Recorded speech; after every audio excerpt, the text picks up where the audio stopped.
ये जो रूट है ये वैसे इस स्टेशन के लिए जो यहाँ से एज कम्पेयर टू दिस के ये वॉकेबल डिस्टेंस भी है।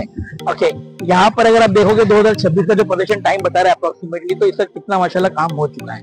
बेस्ट पार्ट ये है कि इसके अंदर अगर आप ये लोकेशन देखेंगे तो क्वाइट लोकेशन है, बहुत ही काम लोकेशन है, ज्यादा खिचपिच नहीं है, बहुत ही कूल और अच्छा लोकेशन है। अगर कोई स्टेशन से हार्डली 1.5-2 किलोमीटर के नजदीक अगर कोई प्रॉपर्टी मिल रही है वो भी अफोर्डेबल प्राइस में, तो क्या ही कहना है। तो आई थिंक ये एक प्रॉपर्टी डिजर्व करती है कि लोग एक बार ये साइट विजिट करके देखें, इंशाल्लाह आपको पसंद आएगा।